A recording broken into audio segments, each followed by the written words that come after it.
Visa wants to know, where would you like to be? Whether you're a super fan or just in it to win your league, Visa knows we want to spend less time standing in line and more time pursuing our passions. That's why for over 60 years, Visa has been adding innovative plays to the way we pay. From tapping to pay to getting paid in 30 minutes or less, they're giving businesses and consumers more tools to do just that. They know that every Visa transaction is a promise, whether it's a street vendor in front of the stadium or picking up the latest NFL gear online. Visa wants to provide us with the most secure and easy payment experience possible, so everyone, everywhere, can get to where they'd like to be. Visa, everywhere you want to be. Welcome to the Undisputed podcast. I'm your host, Jenny Taft. This podcast is the full show from today's episode of Undisputed from start to finish. They've got a busy slate, so skip Shannon. Let's get to it. Welcome to Undisputed. We are live from Los Angeles. I'm Jenny Taft here with Skip Bayless and Shannon Sharpe. Good morning. Good morning, Jenny. Hi. We don't have a last time you did that, right? If the Cowboys lose tonight, I'm not coming in tomorrow. Oh, you can have it. You can sit in both chairs at once. You can debate yourself tomorrow. You can ridicule yourself tomorrow. I can't take it anymore. I do pass your home on the way to work. I'm Oh, gonna pick your you're ass gonna up. pick Oh, you me up. coming? Oh, you coming to Make work? sure he's Oh, you here? coming to work? I might move out of town after tonight.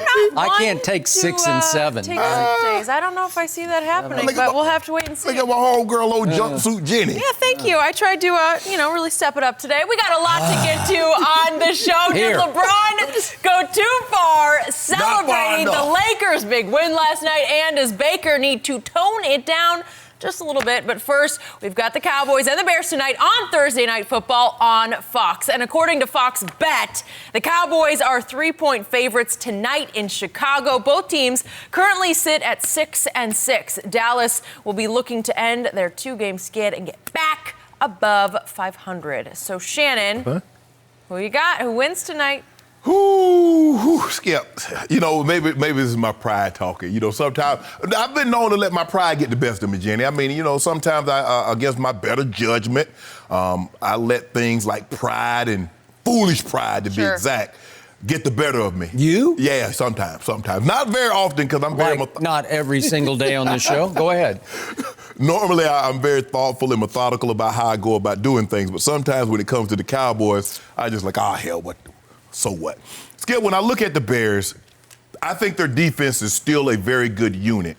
I think their offense has put them in harm's way and so many 3-and-outs, and no matter how great your defense is, and we're starting to see this. You look at the games in which the Patriots have struggled. As good as their defense is, when their offense really can't generate anything, Baltimore, Houston, we see what happens. So no matter how great your defense is, if you constantly put them out there, bad things are going to happen, and I think that's what's happened.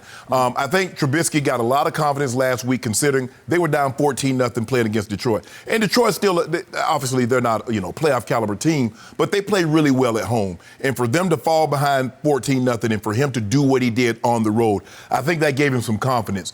This defense hasn't played as great. They weren't as suffocating as they were last year. But I think Chuck Pagano, who's the former head coach of the Indianapolis Colts, I think he's done a great job of coming in there. I just think if they can just limit the big plays, Dallas is front runners. You don't turn the ball over. They don't do a great job of taking it away. So you should be judicious with the football. It's not going to be overly cold, Skip. I think a kickoff will be somewhere in the mid-40s. Maybe by the time the game ends, midway through the third quarter, fourth quarter, it'll be down somewhere in the 30s. So that shouldn't be a problem. But saying all that, I'm going to take the home team. In a very close ball game. I don't know why I'm saying 20-17. Because, Skip, neither field goal kicker is very good. The Bears kicker is not very good. They thought they had solved that problem. Clearly they haven't. We know with the Cowboys, they worked out some kickers on Tuesday because Brett Maher was shanking balls left and right on Thanksgiving Day. I'm going to take the Bears. I'm going to take the Bears at home 20-17. And, Skip, for whatever reason, Dak and Amari haven't been able to find the chemistry on the road as they found at home. Amari tends to think it has something to do with targets. Yep. I think it has more to do with Dak. When Dak got the starting job, they basically told him, we can run the ball. As long as you don't force it and turn it over, you'll be fine. That's been ingrained in him. And for the most part, Dak does not force footballs. Not to Amari, not to Jason Witten, not to Michael Gallup. That is he true. does not force the ball. And so maybe that's what Amari, maybe he needs to force me some targets because he said it has something to do with health. It's hard for me to believe that you 100% healthy at home, but every time we go down on the road, you nicked up. So that doesn't make sense to me, Skip. With that being said, I'm still riding with the Bears. 2017. Oh, man. I cannot tell a lie. I just can't defend my team anymore. I can't disagree with one point you just made. I usually disagree with every point that you make about my team, but not anymore. Because I'll be honest with you, I will be rooting like crazy tonight, but I don't love their chances, even against the bad news Bears in Chicago, another 6-6 underachieving outfit. Because my Cowboys, for me, have turned into more like my ow boys, as in ow, ow, ow, yeah, ow, painful. ow. I have waited all year, all too long, for them to switch that proverbial, flip that proverbial switch. Yeah. Just flip it. And here they go. Oh, there they are. Yep. There's the team that everybody says is so talented on paper. They don't play the games on paper. Nope.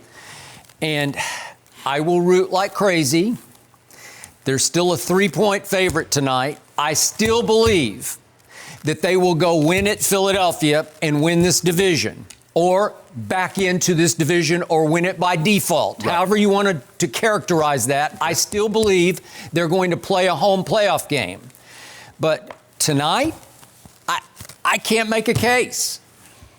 I don't have any logical reason to pick them. I don't have any evidence because they've given me none over the last 4 games to pick them. And I've tried everything, and I'm out of jinx breakers because I told you earlier this week, I've tried different caps, T-shirts, jerseys, socks, underwear. I've tried everything. So yesterday was my birthday. Maybe tonight I should try my birthday suit. Maybe I should try it. I think you should. I think then Ernestine said, I'm going to a bar to watch the game. You have the house to yourself. She doesn't watch with me anyway. I'm just by myself. So I can wear my birthday suit by myself if I so choose.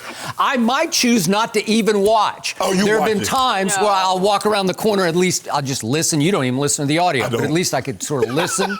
And you could just hear the voices go up. Maybe maybe listen something. the whole way. Yeah, maybe that would save me. But the point is, my team doesn't even need to win this game. I told you, I've never seen anything like this in my entire career covering your sport.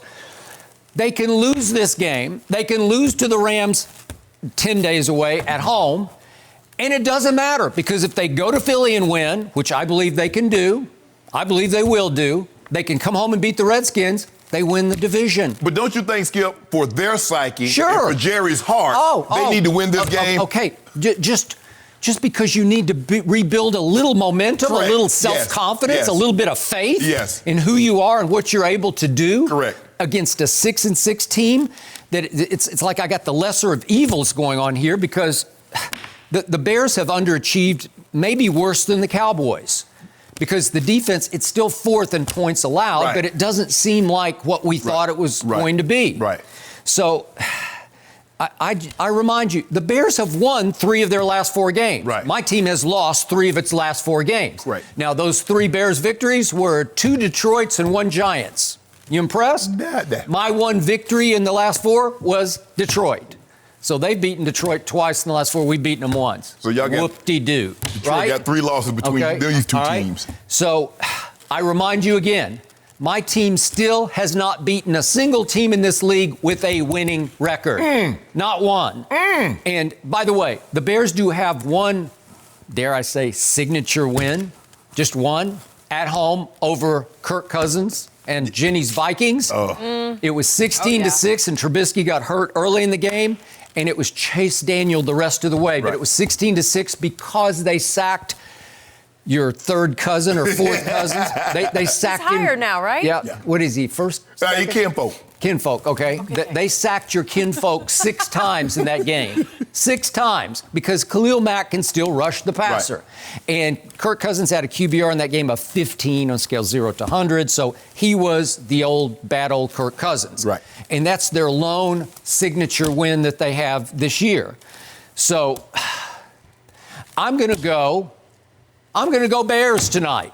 And I'm going to go, it seems like my team loses every game by this score, so I'm going to go 24-22 Bears because there will be a crucial missed field goal, not by the home team, but by my team.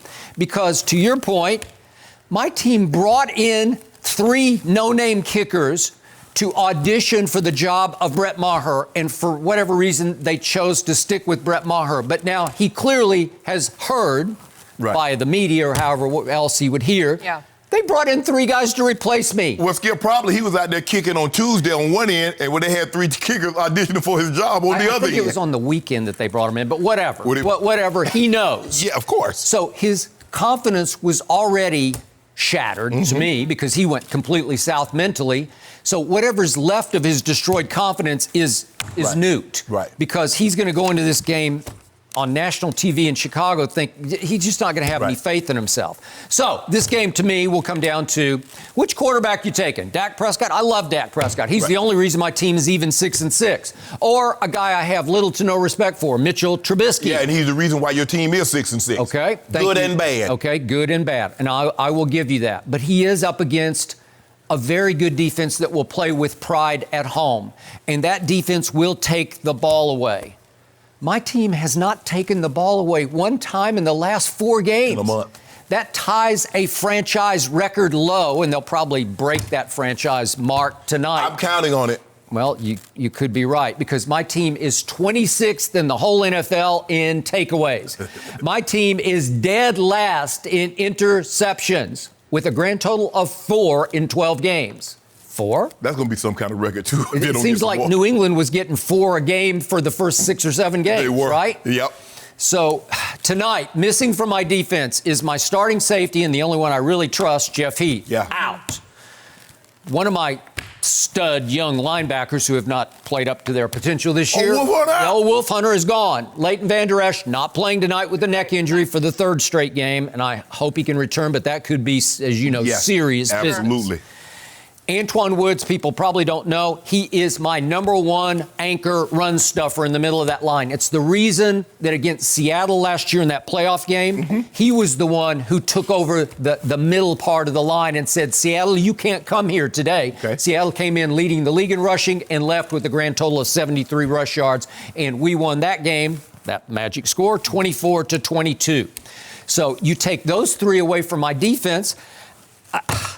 What evidence do I have that they can even stop Mitchell Trubisky? Because I thought, listen, seriously, I watched that game on Thanksgiving on Fox. Yeah. He was pretty good in the 4th quarter. Yeah. I was impressed. Right. And he's got a big arm. Oh, yeah. And you know what? He's an athletic kid. If you let him get loose, like Jeff Driscoll got loose. Yeah, he can run. Yeah, he can run. He got legs. Not Josh Allen legs. No. But he can run. Yeah, he's pretty mobile. So my team is number 1 in the whole league in yards gained. Way to go, Dak Prescott. Way to go, Zeke, for what it's worth. But wait a second. It's 8th in points scored. And wait a second. Worse, it's 20th in goal-to-goal scoring. 20th in the league, so you get it 1st and goal at the whatever, and you can't score a touchdown. A lot of that, Skip, has to do with sometimes you get 1st and goal and you get a pre-snap penalty, or you get a holding and you have 1st down at the 9 and now you still got 1st down and you're at the 19. Or you have what has transpired. You have an identity crisis. Right. Dak or Zeke. Right. Zeke or Dak. Yeah. Dak or Zeke. And they somehow pick the wrong curtain each time. What's behind this curtain? Door number 1. Oh, door number 1. -3 is behind that door. What's behind door number 2? Dak incompletion, right? Or holding behind door number 3. Door number 3, holding, and maybe there's a door number 4, sack. -17 on a sack, right? So they just seem to go backward when they get it 1st and goal. So what has happened? You have seen this happen with teams before, and I cannot tell a lie. I'm being honest. I'm throwing it all out in the middle of the table. My team has lost its confidence. It's lost its swagger, its momentum, its way. It's lost its winning edge. And you see it because it is that finest of lines in the National Football League. My team is extremely, supremely talented. But what happened last year was they took off and went 8-2 down the stretch, including a playoff win over Seattle, because every time a play needed to get made, either by the offense or the defense, it got made. Right. That's how you take off, right? Right now, Skip, what they're struggling with is that they can't put the phases together in the same game. It's either one game the offense plays extremely well and the defense gives up 31 before the offense can get on track, or the defense plays really well, a la they give up 12 points and they lose 10-12. Okay. That at some point in time, in the kicking game, Skip, it's hard for me to believe that Brett Maher, in perfectly conditioned, 72 degrees on turf indoors, is all of a sudden going to go to Soldier Field and going to be knocking the ball in if they need a 40-yard or 48-yard field goal to win the game. The winds are supposed to be light tonight, which is shockingly un-December. But even it's a wind. Indoors, there is no wind. And he shaked the PAT. Hey, I know Soldier Field is still a creepy place to kick footballs. Yes. Old Candlestick used to be maybe a little worse, but this one is now, it's the worst place. It's cold, Skip, it's cold. It's a night game. It's cold. It's a different type of cold. It is. And the ball is heavy. Heavy. So it's lakefront cold. Yes. It's right on the lake. Yep. Real. Okay, and weird, bizarre things happen to footballs up in whatever breeze there is. So that's why I don't trust that. And again, the Bears probably don't trust their guy anyway. Maybe he'll be replaced before the game starts tonight. But it brings me back to Amari Cooper, who's always the X factor. My team took off last year because Amari was acquired by Jerry Jones. And I gave Jerry huge props for a life-changing, at least for the Cowboys, acquisition. So to your point, in 6 home games this year, Amari has 47 catches for 758 yards. That'll work. Right. 6 road games, he's got 17 catches. 47 at home, 17 away. Help me out. What's wrong? 17 for a grand total of 213 yards. So he's triple home what he is on the road and double 2.5 times catches at home compared to the road. Skip, look, I know he might be nicked, but so what? You get healthy at home? Because I don't believe if he has the type of injuries that, the knee, the ankle, or whatever, Skip, he's not doing a whole lot of practice early in the week. Wednesday and Thursday, he's probably not doing anything. Friday, probably, well, obviously, they have a Thursday game. So walk through, maybe, little, get up the tempo on Friday. But he's not doing a whole lot of work. So it's hard for me to believe he's that much more healthy at home than he is on the road. It's just hard for me to see that. I don't get it. I don't love it because it shows a level of softness. It's where you're not mentally tough enough to go on the road and say, I got this. I can't get it out of my psyche that he went to the Jets and caught one ball for 3 yards, and he said his thigh was bruised. Call it a day. Yeah, called it a day. And then what did Gilmore make him do? It made him quit. Made him put on an overcoat. He took himself out for a whole series and just stood over there with an overcoat on because he couldn't get open. He just couldn't get open. That what your mama say, hey, you don't know how to play? Come stand by me. Okay. That what it is. The guy say, you don't know I can't get open? Come stand by me. Put your coat on. Was his mama over there? She might have been. I don't know. Maybe he needs some chunky soup or something. Okay.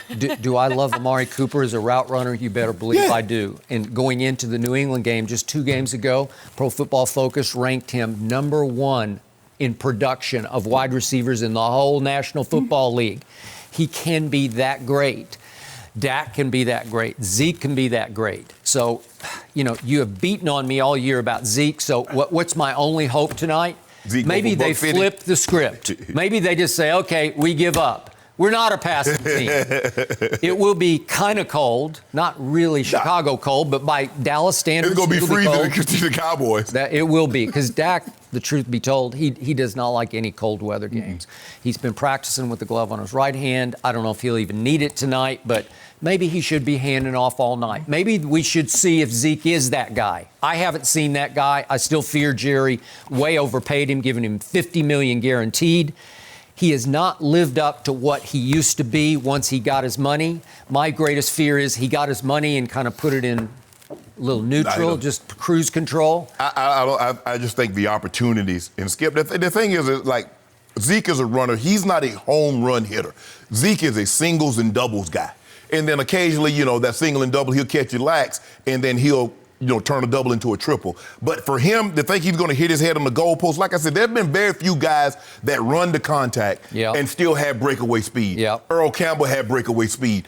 Adrian Peterson ran to contact, but still could go 80. Adrian Peterson still can go 75. I believe he even can. At 10, 11, I think he's been 10 years, 10th season in the league, maybe a little long, maybe even more. But you can't get discouraged. I think the thing is with the Cowboys, Skip, is like they expect Zeke to get 5, 6, 8 yards on every carry. And when he doesn't, we can't run the football. No, you got to stick with it. I've told you all year, they have tried so hard to establish him on first down. But after you see so many 1 or 2 yard runs in a row on first down, and you're in 2nd and 9 or 2nd and 8, and Dak Prescott has been, according to Pro Football Focus, the best quarterback on 2nd down in the whole league. Right. He's been extraordinary because it's 2nd and long. And where does it get them? To 6 and 6. Exactly. Okay? Because that's 2nd down, and he's not throwing touchdown passes. He's just completing 11-yard passes for a first down. And then they try it again, and they give it to Zeke on first down as predictably as anything outside of the sun coming up. He's going to get it on first down. So I hope tonight that they do what Sean McVay did at Arizona. Sean McVay said, I was an idiot. And he gave it 20 times to Todd Gurley, finally, at Arizona. He got 95 yards against a not very good defense. Changed the world? No, 95 yards, but he established or reestablished the run, and Jared Goff had a little better game. And it allowed them to play action more, and the next thing you know, they have over 500 yards of total offense. Okay, so tonight, I'll just give it up and say, you got it. Let's see 30 carries going to Ezekiel Elliott, and let's see if they can win a lower scoring game where they control the clock and the football. Well, I don't want to see 30 carries. Because if he gets 30 carries, they're going to probably win the game. Oh, really? Yeah, and I want Chicago to win. Okay, do it then, Dallas. I dare you, Kellen Moore, and more important, I dare you, Jason Garrett. And by the way, he is still the head coach of the Dallas Cowboys the last time I checked. I should look Jared's at my watch. the head coach. Apparently. Yeah. Jerry's already told you. So he'll be a good coach next year. Okay, Jerry, you got to break tradition here. This year, it has become Dak's team, but tonight, just to flip that script, let's give it to Zeke 35 times. Let's go old school at old school Bears and see what happens. He got 10 days to recover.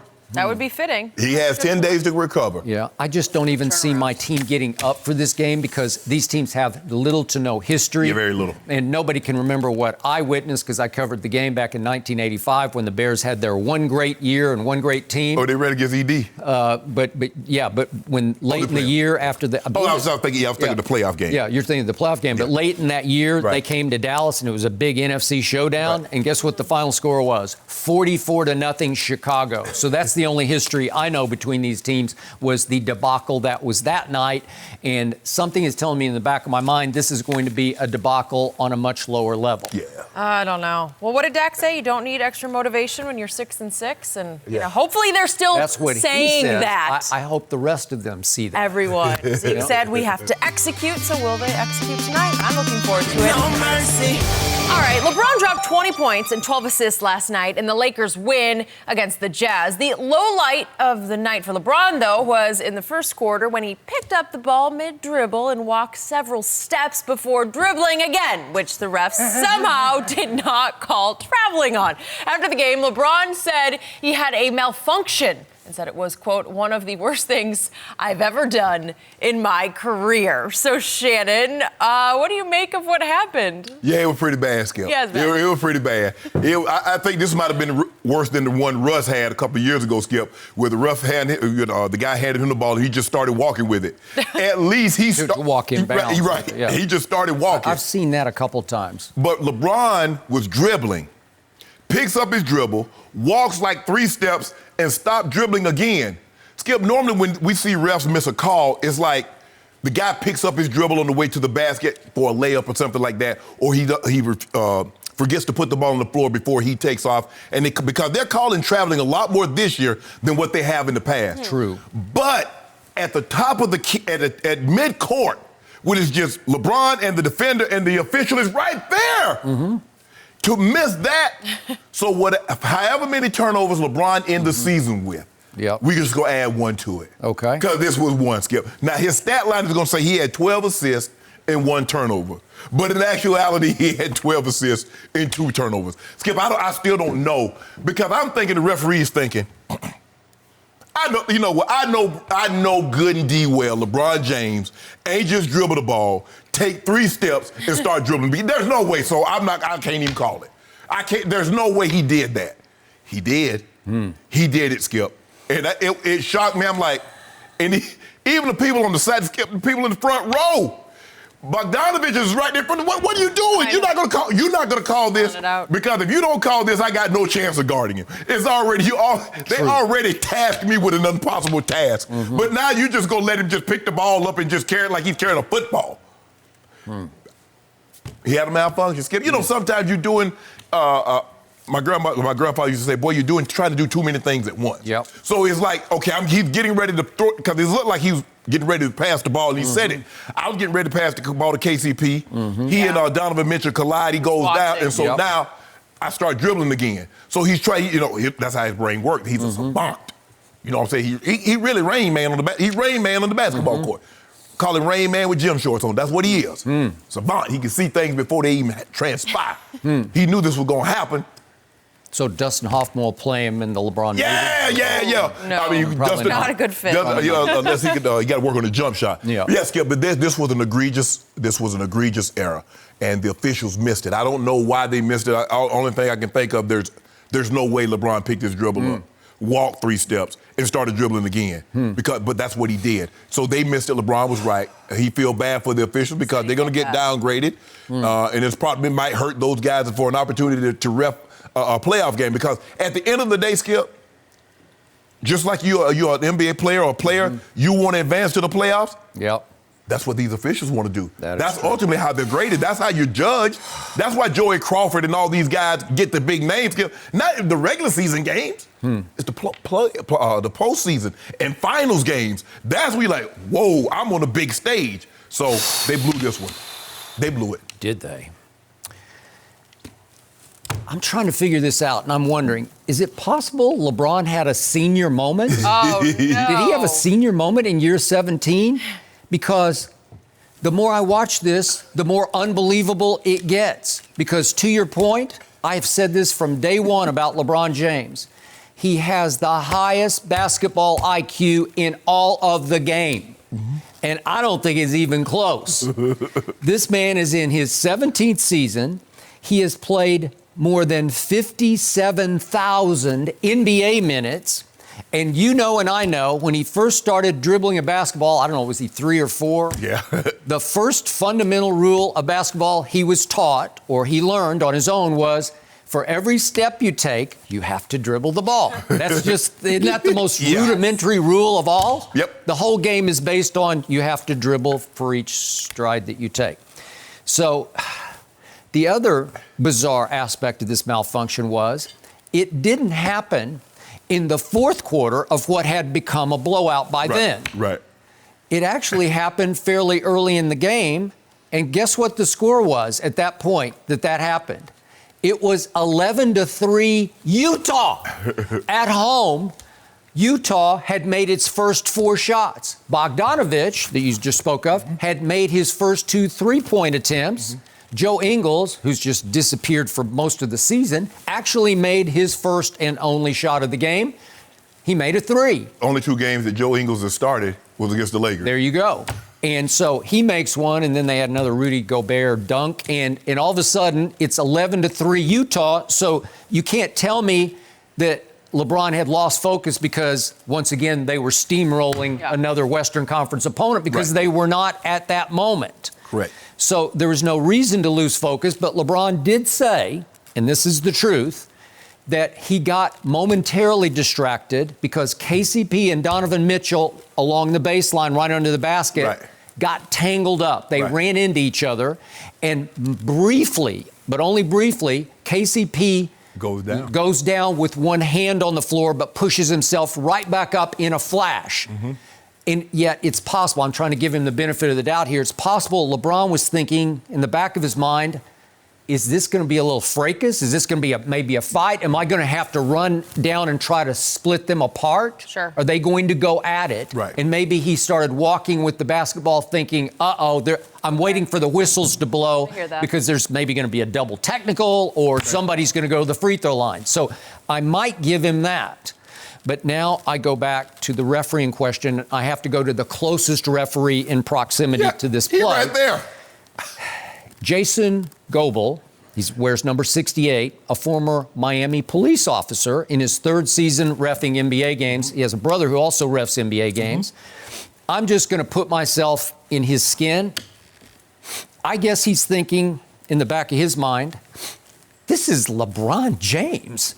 He is incapable of just walking 3.5 steps with the basketball without dribbling it. It's like Jason Goebel's mind would not process what was actually happening. He wasn't believing what he was seeing. Because LeBron's not going to, of all the players you'd say who would pull that stunt off, you'd put LeBron at the bottom of the list. Well, he's not going to do that.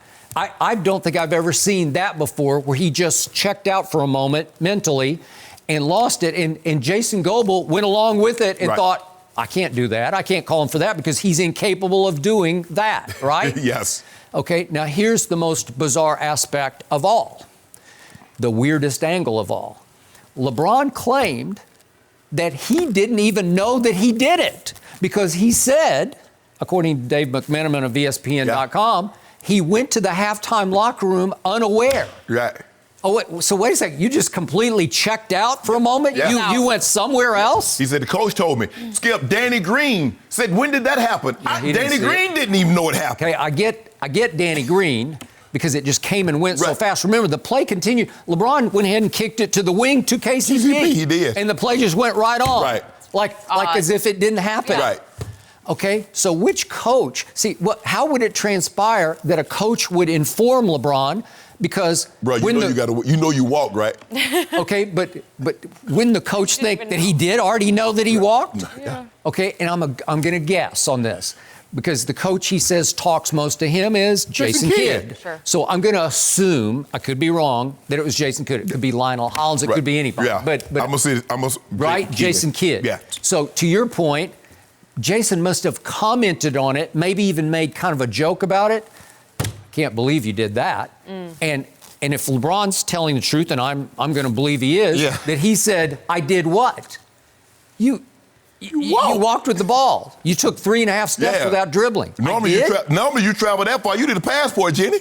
Oh, yeah. And then LeBron said at halftime, said coach, maybe Jason Kidd, showed it to him, maybe on his tablet or they queued it up on the television. Right. Watch this. And LeBron said, I did that?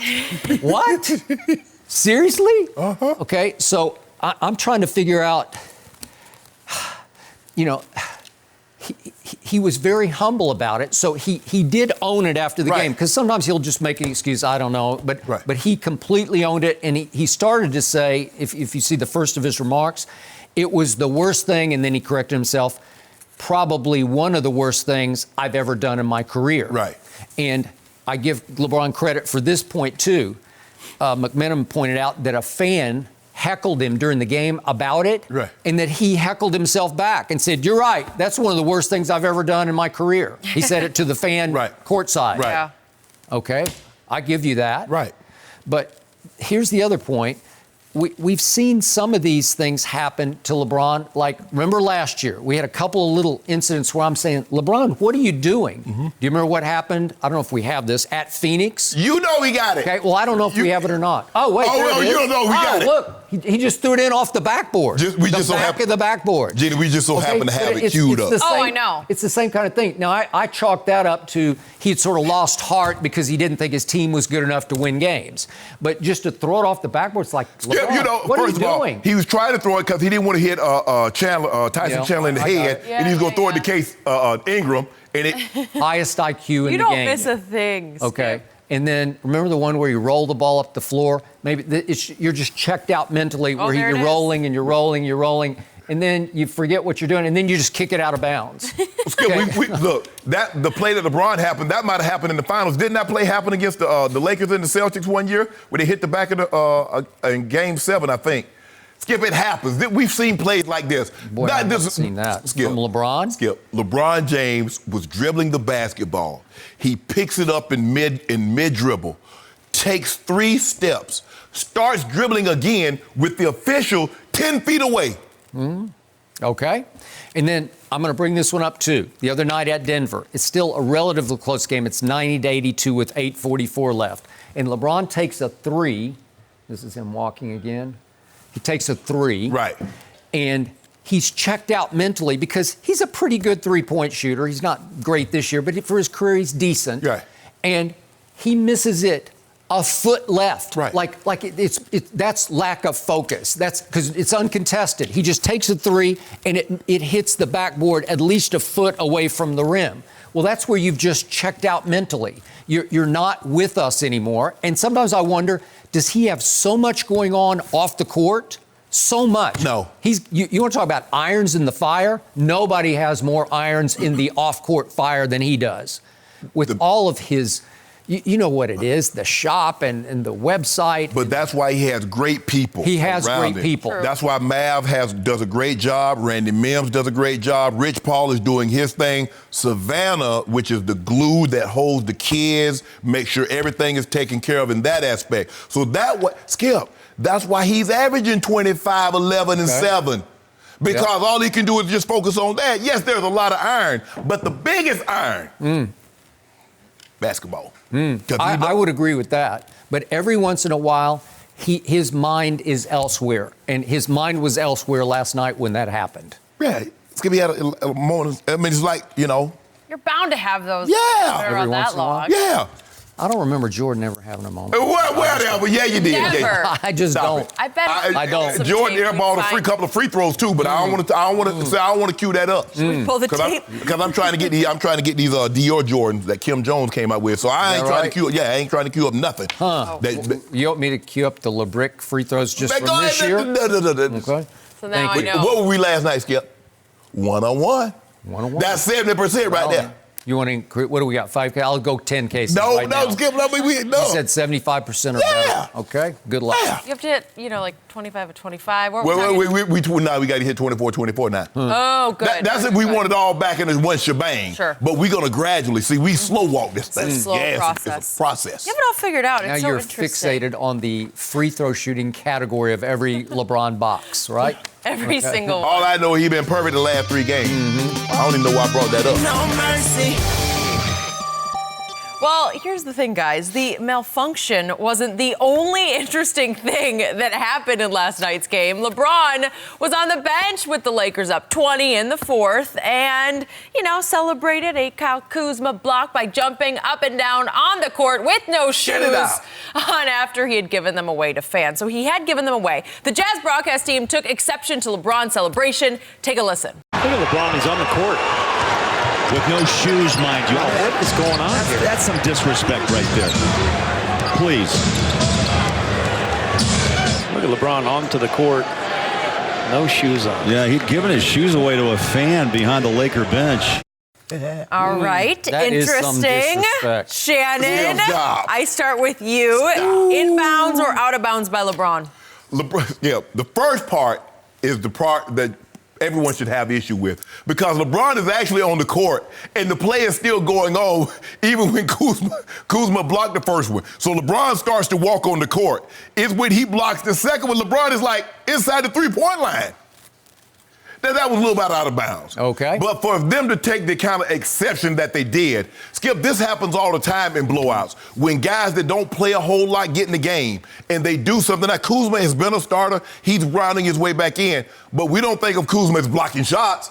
He blocks 2 shots. They blocked 12 last night. They lead the NBA in block shots at over 7 a game. So he's doing something really well. When teammates do things really well, you happy for them. I believe LeBron is sincerely happy when Troy Daniels makes a 3. Quinn Cook does what he does. I agree. That's why everybody likes him, so loves LeBron, is because he's sincerely and genuinely happy for other success. That's why he's such a willing passer of the ball. He could hog the ball for himself and nobody would bat an eye. But he's willing to give the ball up. Now, if they thought that was disrespectful, I have something queued up. This is disrespectful, Skip. Can we, DJ, drop that track right quick for me? Can I find a beat? Okay. Okay. We got it queued up. Trust me.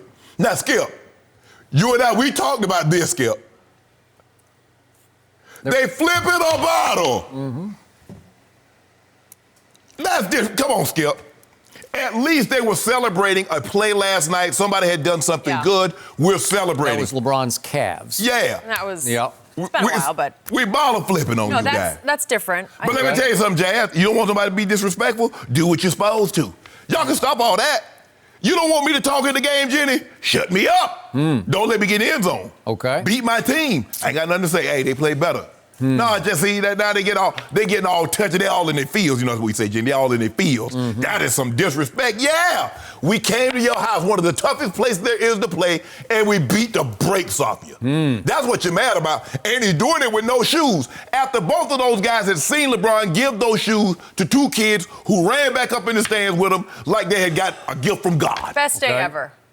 Okay. And they complain about, oh, this is disrespectful. No, what's disrespectful is your team that. Now, Skip Bayless said that Utah was going to have a better record than my Lakers. That's what he said, Utah. What about Utah? What about the Rockets? What about them? It's our division. We the beast of the West. Okay. Don't mess with the West, Skip. By the way, Mike Conley Jr. did not play last night with a remember bad hamstring. Remember he did play? We beat the brakes off him. You didn't. There was no Bogdanovich. Okay, he played last night. We beat the brakes off him. Played pretty well last night, actually. AD took it to him. AD played 26 minutes and did what he did. They didn't have the head of the snake last night. They didn't have their quarterback. It ain't But nothing that's but all guard I'm snake. saying. But Ain't I gonna agree bite with nobody. you. Utah hasn't been remotely what I thought Utah would be. know. Because Donovan Mitchell has regressed a la Baker Mayfield, if you want to go there. I don't think you're going that far, Skip. Yeah.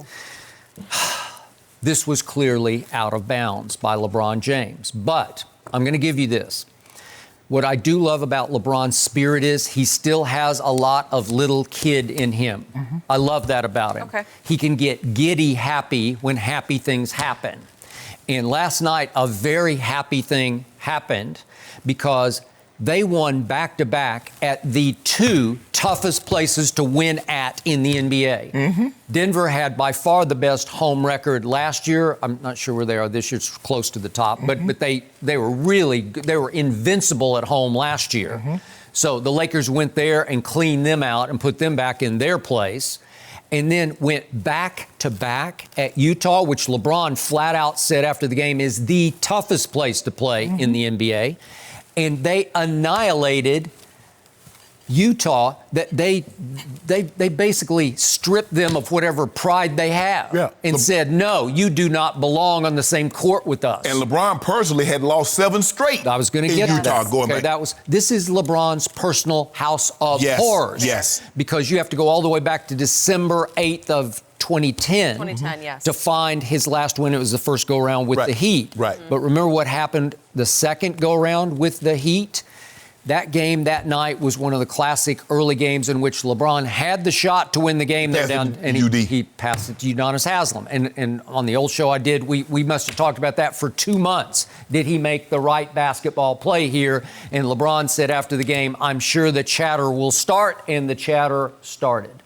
Because I thought LeBron was in perfect position as the quote-unquote best player on the planet to take that shot and maybe make that shot. And it was Udonis. It wasn't Dwayne. It wasn't Chris Bosh. It was Udonis that he chose to take the last shot. So it started from there. And the irony of this whole thing is, in what building would LeBron want to rise and shine the brightest? Well, guess who had his 2 greatest finals moments in that building? Michael Jeffrey Jordan. Right. The flu game was game 5 of 1997, and with the flu, I don't know how sick he really was, but he looked like he was pretty sick. Right. He scored 38 that night, and it was legendary. Right. And they went home and closed it out, and then game 6, they did close it out the next year, and Michael Jordan held the pose at the free throw line on Brian Russell. There was a little push off there. But that's just the way the man played the game of basketball. And he held the pose, and the Jazz fans were horrified once again because Michael Jordan had done it to them, had ripped their hearts out. So you would think that LeBron would want to really rise in that building and say, I can be Jordan-esque. No, we don't need to do that. You don't need to do that? Okay. So it had been 7 straight, but, hey, that was highly impressive last night. Well, Skip, they done changed the name of the building. It was the Delta Center, I think, if I'm not mistaken, back then. And now it's Vivint Smart Water or something. They got some. So it don't even mean the same. It ain't the same to us. Same building. They ain't the same to us. Nope. So the point is, I was glad that LeBron did take himself out of the game with 7:46 left, because these are the kind of games he's been playing all the way home. No, it ain't. No, it ain't. You know he did this. He's been doing it game after game. He'll play all 12 minutes of the fourth quarter, and going into this game, he had taken the most shot attempts in the fourth quarter. And he took only 2 in the fourth quarter, did make 1, and he said, okay, it was 105 to 83. So I'm gone. And they're playing back-to-back. Deuces. I know, back-to-back. I mean, hey, if he'd wanted to load manage last night and take the whole game off, I would have been okay. No, we didn't, Skip. I want you to know that what I signed up for when Magic Johnson came to my house at 12:05. I was in all.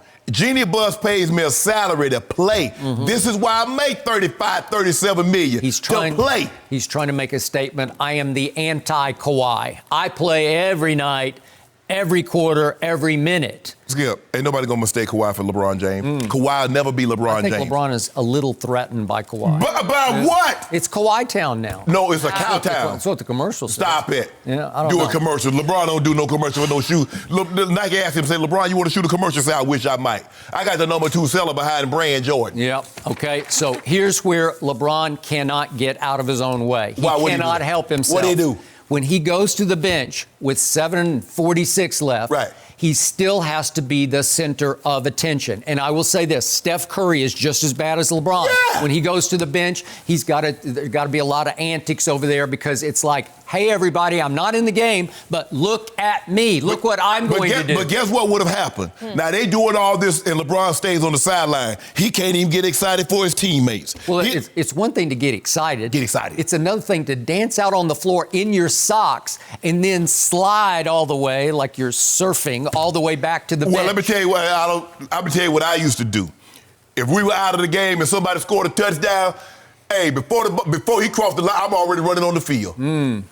Okay. I'm happy for you. And I'm not really noticing you're doing that, because there's so many football players on the sideline. Exactly. But there's only one LeBron James, and he is the focal point of the Laker bench. He's full of ML Carr. And you remember ML Carr used to be with the towels? He was on the court. But he wasn't. He was rarely on the court. Yeah, exactly. He was mostly on the bench. Exactly. But LeBron still has a whole lot of showboating, front-running hot dog in him. He does. You know it, and I know it. Look at what we're doing, and it's a little bit of a rub-it-in play. Look at us. Oh, well, you'll say number Tom Brady. When they win it by 14 points and he throws a touchdown and he goes to the crowd, hey, all I saw Sunday night against the Houston Texans, he patting the guy on the head. What about let's go? Let's go! So help me out here. I'm going to get to Tom Brady in just a second. A lot of players will give their shoes away at the end of the game. Right. Sure. Why would LeBron choose, even though the kids came down there? And I don't know if they're... He probably promised it to him. They had 23s on, so they're LeBron fans. I don't know if they're from Salt Lake or Utah, but they were sitting way up at the top. But they were down there, and with maybe 4-ish minutes left, LeBron says, oh, you can have my shoes, and I'll sign them for you. And the kids are so little, it's like they carry them up, and it looks like the shoe's bigger than the kid is, right? Amazing.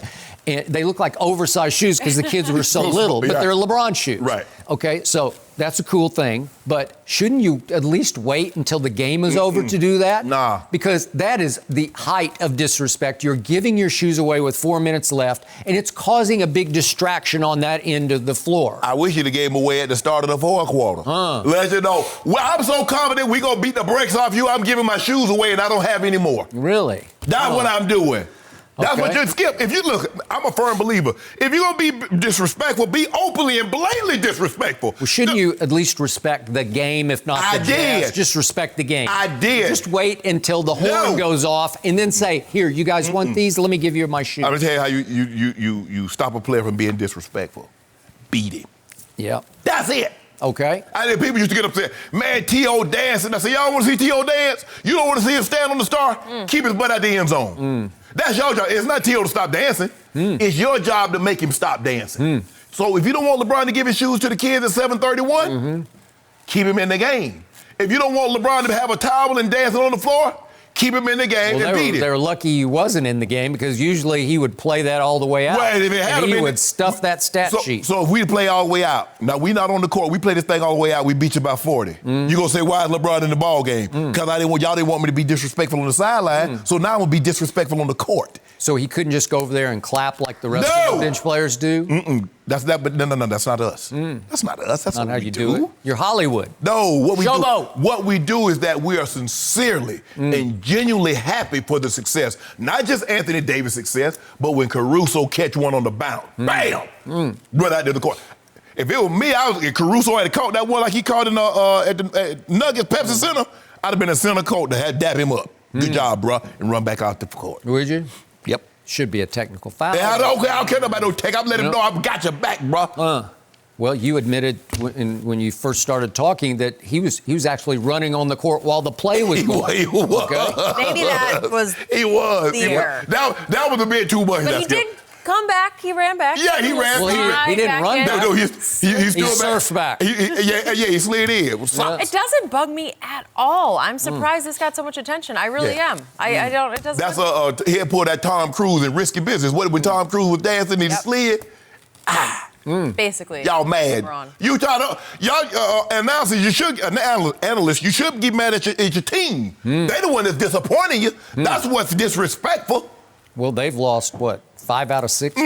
That's more disrespectful. frustration internally. And they blame it on LeBron. I don't know. The kid, they're so happy. I love when LeBron makes these kids. That's how I was when I got the old PlayStation, them all-purple Jetty. Yeah. I opened that box. I was like, You know what? I got these. The Lakers are so good now that LeBron should start giving away shoes at halftime and play sockless in the second half. There you go. That might sort of level the court a little bit. That would be I tell you dangerous, what, Skip. I bet you ain't nobody going down there to try to get them New Balances. The official shoe Those of all been hospitals. given away? Have you noticed any of that? Does he If give them away? Kawhi gave his shoes away, boy, those would be. They give 'em back to him. They'd put them in a museum. You know what, Skip? Guess what? They say Kawhi handed his shoes to a kid. The kid signed his autograph and handed them back to Kawhi. I don't want that mess. Yeah, well, you Really? never know if you're going to play, so you never know if those you're are- going to get shoes. They It's a whole nothing. thing. It's a whole thing.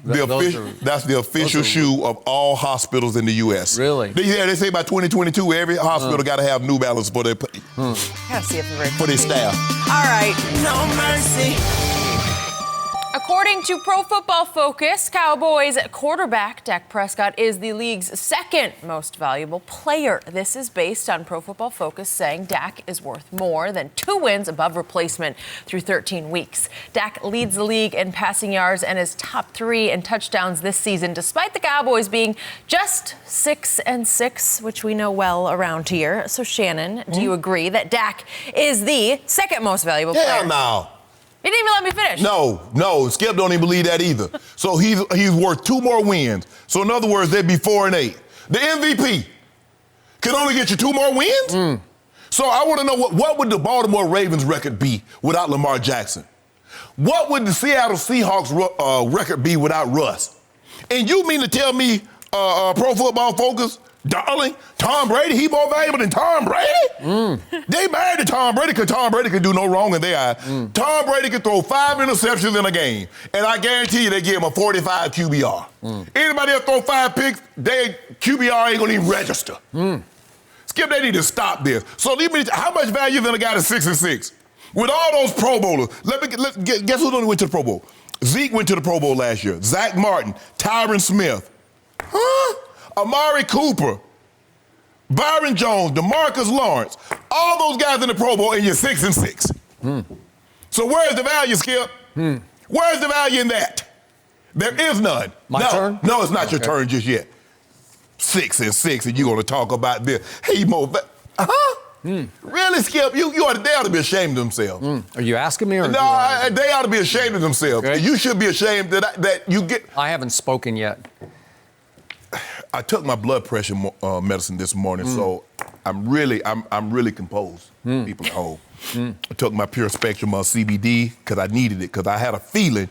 Because when Azzy, our producer, called me last night and broached this, he could tell He's like, yeah, I think this is going to be pretty good. Because he knew. He said, make sure you go in and take your medicine. This is calm? Yeah, I'm calm now. I took me a couple of eye droppers full of old Pure Spectrum this morning. Because I knew Skip was going to get my blood boiling with this subject.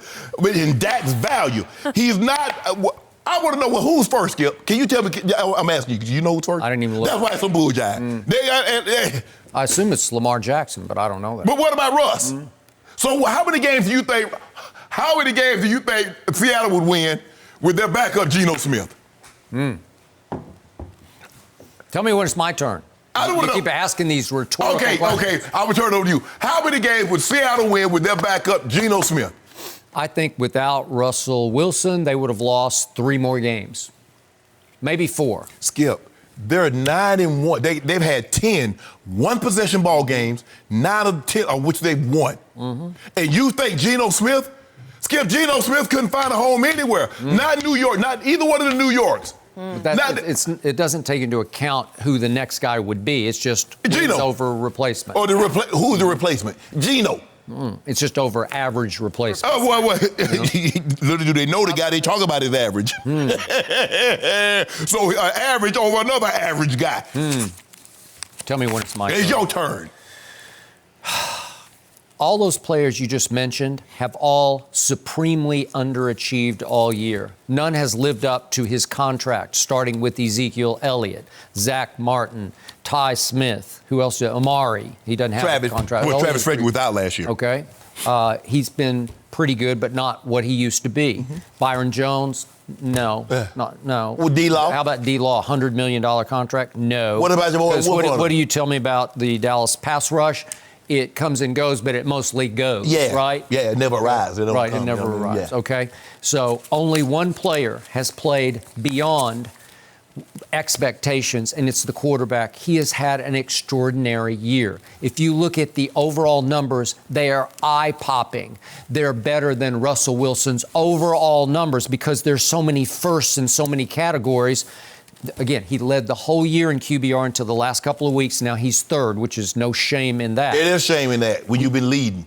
So that means you did something wrong not to be leading anymore, right, Jenny? If I'm winning the race and all of a sudden I lose the race, I did something wrong. Okay, but he got docked in QBR because he didn't wear a glove for a half at New England in driving rain and plunging temperatures and 30-mile-an-hour winds, and it dropped in. He had a 15 QBR. After he threw for 110 in the fourth quarter with his glove on. And after he threw for 45 through the first 3 quarters. Okay. With the glove that off. hurt. So he had a 15, and that dropped him all the way to, it's shameful, third. Yeah, that hurt me because I picked him. Yeah. That's what hurt me. Yeah, well, that's your fault.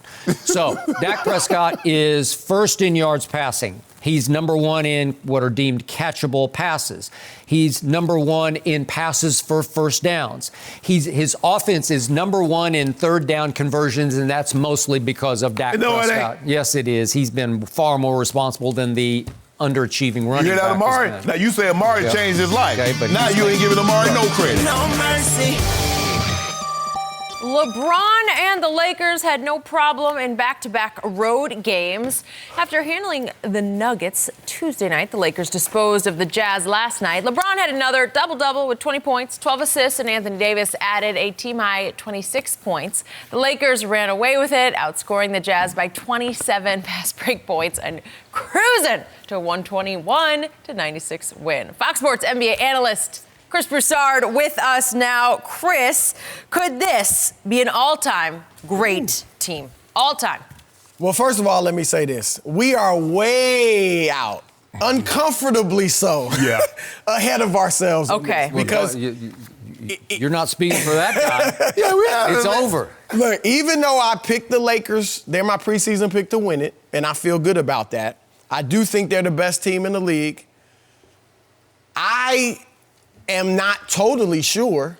I'm not like 100% certain about them like I was, say, about the KD Steph Warriors, that they're definitively the best team in the league and it's over. I'm like 60% Lakers, 40% Clippers. So I think it's that close. Right. What gives you pause then? Why aren't they the KD Kawhi, Warriors? when he plays, he wins. He's tough, you know? And obviously you got Paul George with him and some dogs around him and Harrell and Pat Beverly, great coach. Like, Lou. you got two teams that are really could be historically great. I mean, the Clippers may have a longer, much bigger window. Right. You know, but if Doesn't it appear to you right now they're both head and shoulders above everybody else? Yeah. I didn't see that coming. I like Milwaukee, but I do think these two are like you said, head and shoulders above everybody else. Now, for the Lakers, look, obviously, to be an all-time great, can they win a championship? Yes. Can they? I think unless they go into serious load management, they got to win about 66 or more games. Yeah. Can they do that? Yes. Yeah. They have a dynamic duo of superstars, really two all-time greats. One just kind of entering his prime. Right. The other, while not at his physical peak, I would say is at his mental peak. You know, last night's travel notwithstanding. But, you know, LeBron's never been smarter, I don't think, as a basketball player. I agree. And physically, he still has a lot left. So you've got all that. And beyond that, they fit together. LeBron and AD fit. I don't consider LeBron's Heat teams an all-time great team because I don't think their three pieces, particularly LeBron and Wade, fit well. Right. They were just so great individually that they found a way to make it work. eked out. I mean, they won one going away. The other one, they kind of eked out a second championship because they were so good individually. But these two fit, and you know stars fit when each of them can be at their pinnacle together. And LeBron can be his best self. AD can be his best self together. You look at Shaq and Kobe, even though they didn't get along on the court, they fit. They did. Pippen, Jordan, Kareem, you know, Magic, KD, Steph, whoever you want to mention, they all fit. So they can fit. Now, I also say this. I don't think they have to become a dynasty or a mini dynasty to be considered an all-time great team. They could be a one-off. Like, I consider the 1983 76ers with Moses Malone and Dr. J an all-time great team that 1 year. And depending on how LeBron ages, if it's only 1 year, they still could be an all-time great team. So, and they've got the measuring stick, and that's the Clippers. Like, if they win it, you're going to be able to say they had to go through a tough team. And then if you want to say the Bucks with Giannis ascending, they had to go through some tough teams. So, yeah, they could be. Yeah, I agree. But you mentioned what they would have to do, Skip. It's just not, to be a historically great team, you just can't win a championship. Because nobody's going to say those Dallas Mavericks that won the championship in 2011 is a historically great team. Toronto is historically great. But you look at the Bulls that went 72-10, Skip. They started the season 41-3. You look at the Warriors, they were 67-15, 16-1 in the playoffs. They were the earliest team to ever clinch a playoff, February 26th. And you look at the Lakers, they were 69-13, and they had a 33-game win streak hovered in there. You look at the Birds, Celtics in 86. They were 33-1. I think they lost one home game the entire season with that big three. Yep. Yes, they could, but I agree with you, Chris. They're going to have to get somewhere into the mid to high 60s. Probably no worse, can only lose maybe 4 playoff games. Ooh. Because you look at... So, you know, if they went 7 with the Clippers, say in the conference finals, you think that disqualifies them? Because when you look at the Bulls, they were 15-3 the year they won it. The Warriors was 16-1, and the Lakers was 12-3. Jordan went 7 with the Reggie Miller Pacers. Yeah. Right? I was there. Yeah, so... Yep. But that was, he had a couple but that wasn't games the in the 72-10. That wasn't the 72-10. But they have... By the way, that was a battle. It went to the bitter end. And Michael finally said, enough of this. Right. Because then Milwaukee took one game from them in Chicago, and then they come back and took another one from... If I'm not... That was the Knicks series. That was the Knicks in which the Knicks took... Knicks took a couple. Yeah. I think they can, Skip, but they're going to have to do something special. I would have felt better if they were 21-0 at this point instead of 18-3. Because think about it, the Bulls were 41-3. Yeah. That's 21. You got to win. You got to win 23 more games. The Bulls, they went what 30, 31, and 7 the rest of the way. Yes.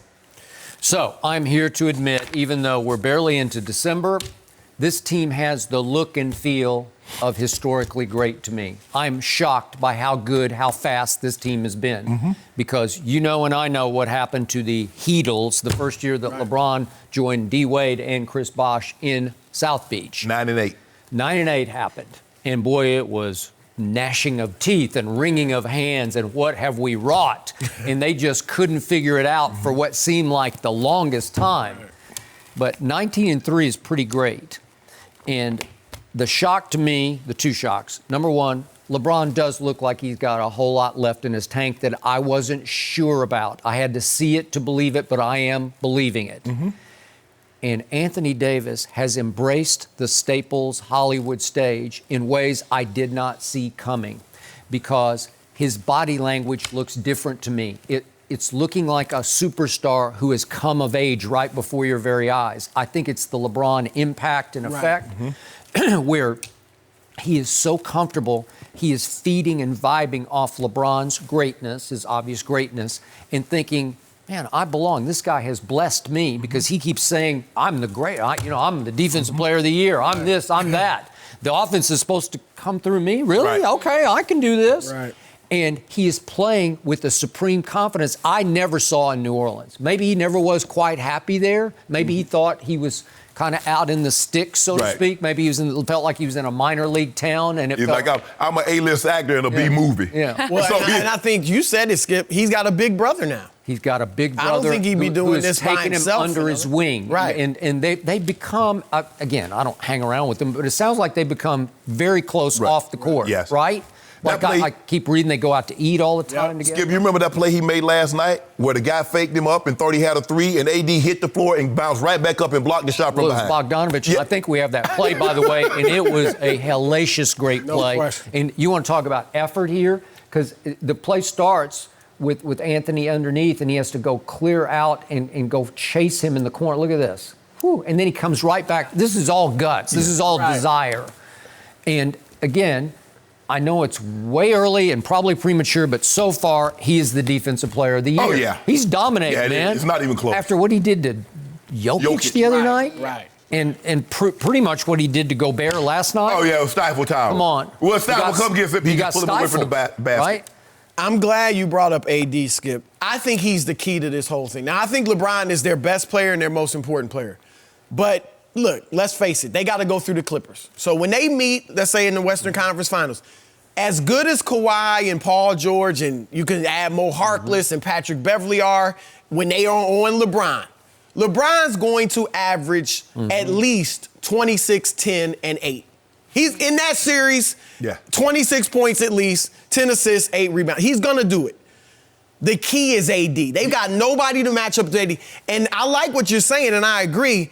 But does he have enough dog in him to say, okay? Because we haven't seen it before. Well, it hadn't been tested Right. yet. Like 7 games to go in the post. When Kawhi, he's shorter, but he's tough. He's going to be banging you. Harold, going to be banging you. You know, do you have the mental and physical fortitude to stay on that block for 2.5 quarters? To your point, what happened on opening night, and maybe they just weren't ready for this prime time, but AD got zonked in the fourth quarter. He came up empty, 0. And LeBron scored 2, and they got wiped off the floor. Right. Look, AD is going to probably need to average about 30 and 15 in that series for them to bring it home. He's capable. Oh, yeah, no question about it. That's what he's going to need to do because, as Chris said, they don't have an answer for him.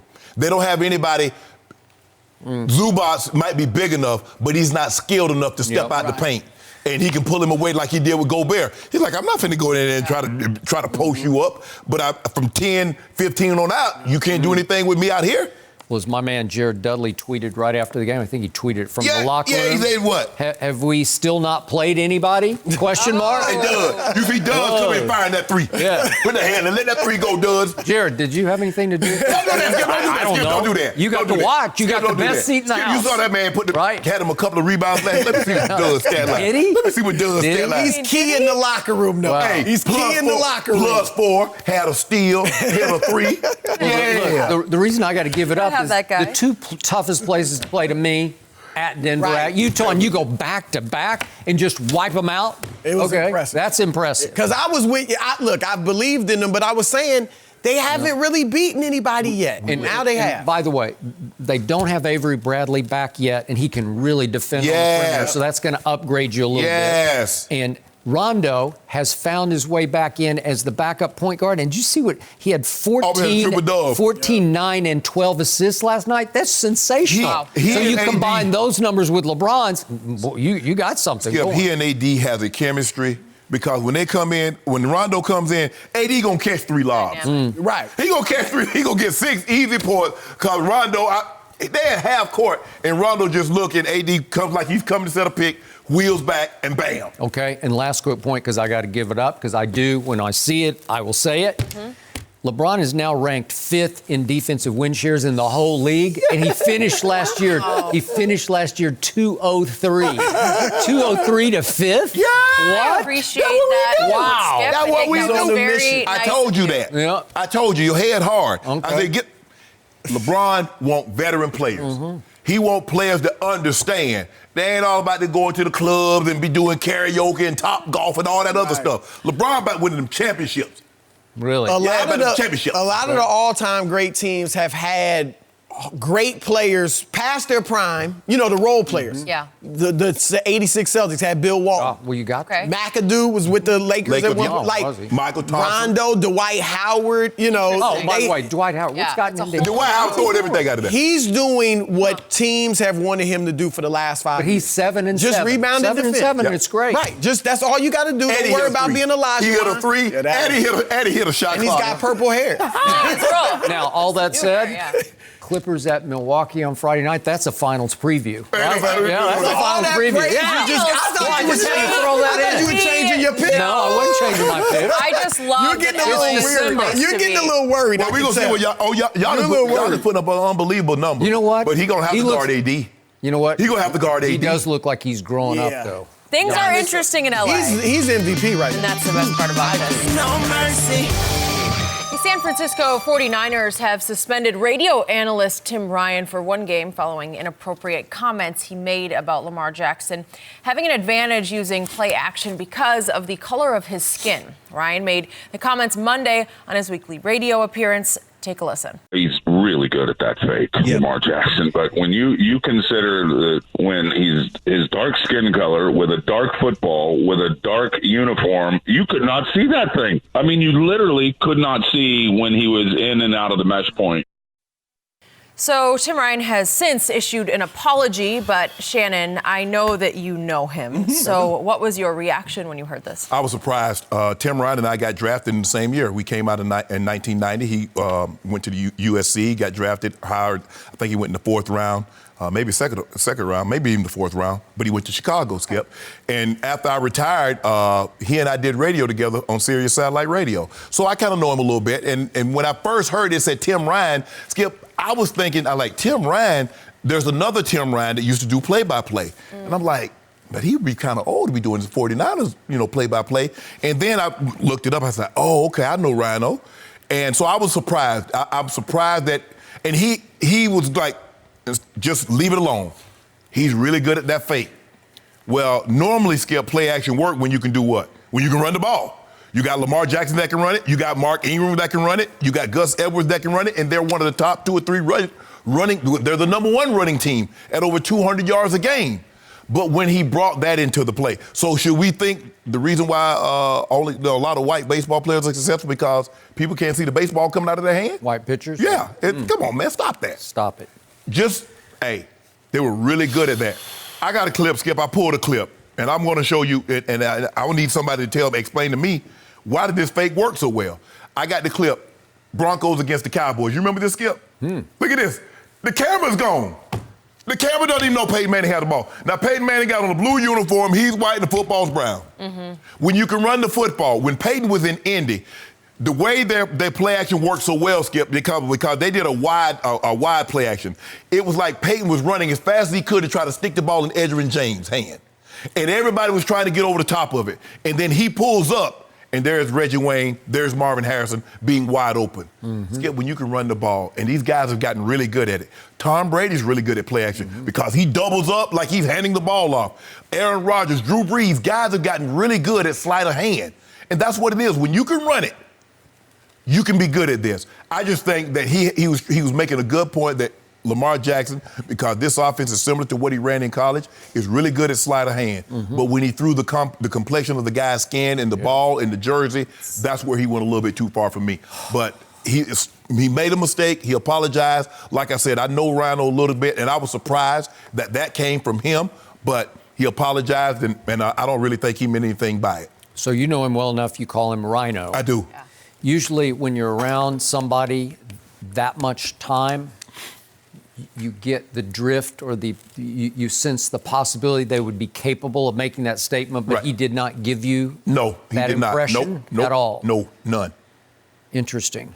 So I don't know Tim Ryan. I know his background because he grew up in the Bay Area in San Jose, went to Oak Grove High School. Then, as you said, he went down Southern California to USC, and he became their all-time leading tackler. He had 20 sacks, I think, his senior season. He did. I think that's still the record. And he went and played for the Bears for 5 years, had a neck injury that prematurely cut short his career, and then he got into the media. He's been various places, including here for a while. And then he became, back in 2016, he became the commentator on the radio broadcast for the 49ers. And I'm assuming he grew up loving the 49ers because he tends to get over-emotional about them. There was a little incident during the radio broadcast the other day from Baltimore in which he got worked up because a fan kept jumping up in front of him in the press box because the last row of the seats is right there below the press box.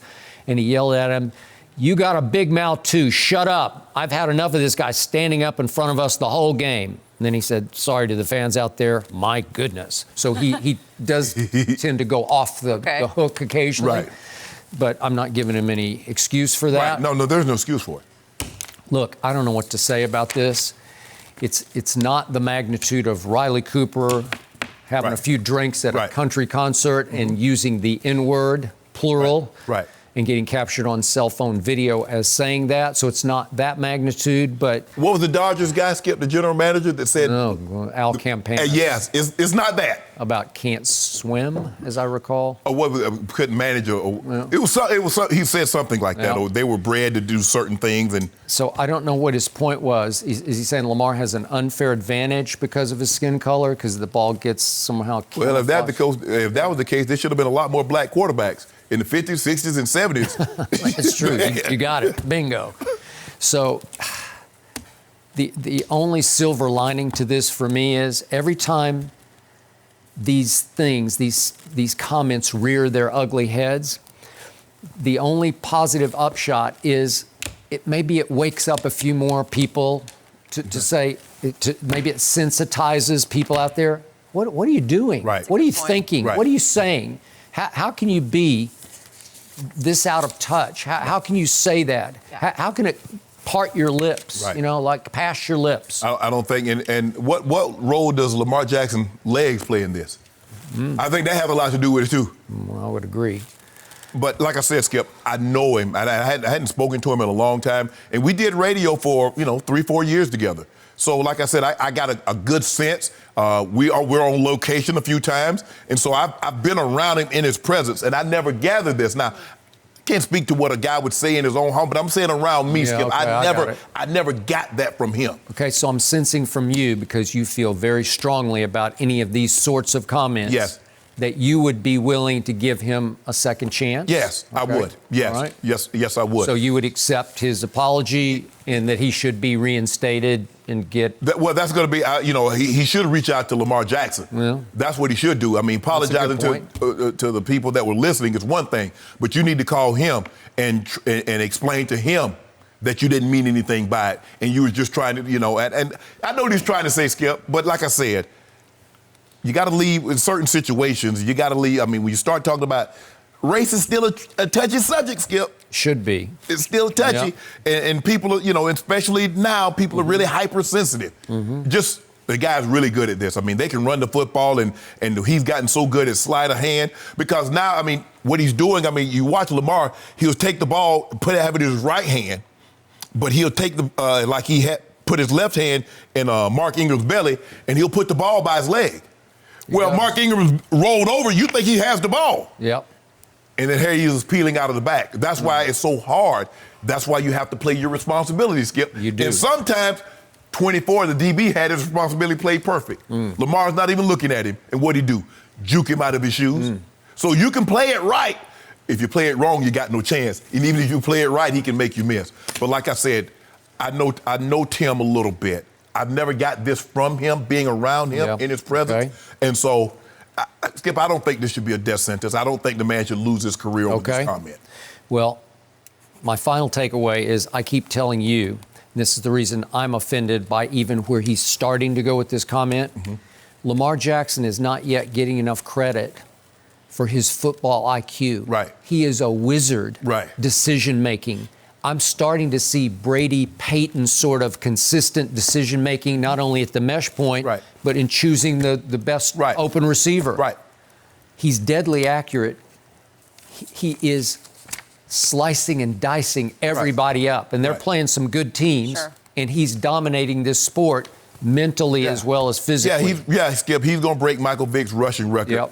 But the dude has thrown for 24 touchdowns. He has. So don't make it seem like the only reason he's successful is because, the play fake. No, he's doing some good things in the passing game also. He's doing so don't shortchange him. Exactly. He's revolutionizing the quarterback position right now, and we're watching it and in such a short period of time, and that is what we should all be talking about in terms of his play.